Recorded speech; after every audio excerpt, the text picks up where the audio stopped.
Another day, another basketball stories na naman ang pagkikwentuhan natin.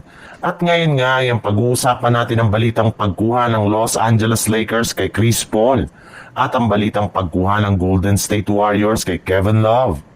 Napag-usapan na nga natin na una na nga sa mga nakumpletong transaksyon ng Los Angeles Lakers ay ang pagpapapirma na nila sa kanilang mga bagong players na kanilang nakuha sa free agency market. Katulad na lang ni na Jake LaRavia na susuot ng jersey number 12 at si DeAndre Ayton na magsusuot ng jersey number 5. Pareho na rin naman nga silang excited ng maglaro para sa kanilang team next season since pinangako nga ng mga ito na magkakaroon sila ng malaking impact sa kanilang mga laro. Bukod rin nga kay Ayton, ay pumirma na rin nga naman ang bagong kontrata sa Lakers ang kanilang backup center na si Jackson Hayes, kung saan magkakaroon nga ito ng no trade clause, meaning wala na nga silang totally na control sa kanya. Sa ngayon nga ay 3 player pa lang nakukuha ng Lakers ngayong offseason, ngunit inaasahan nga na madadagdagan pa ito sa mga susunod na linggo hanggang sa makumpleto nila ang kanilang official lineup.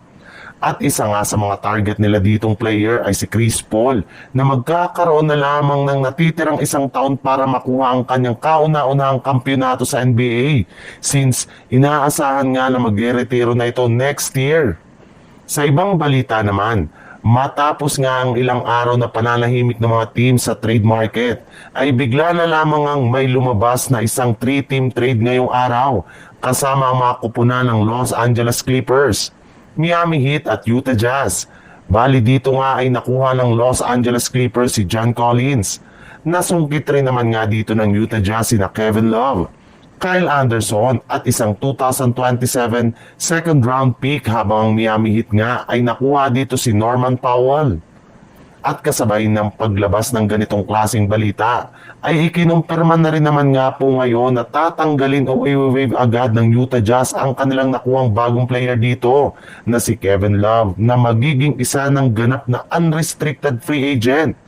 At kapag nangyari nga yan, ay pwede na nga siyang lumipat sa ibang kupunan o championship contender na makapagbibigay sa kanya ng mas malaking tsansa na makakuha ng kampyonato bago pa man siya magretiro sa NBA.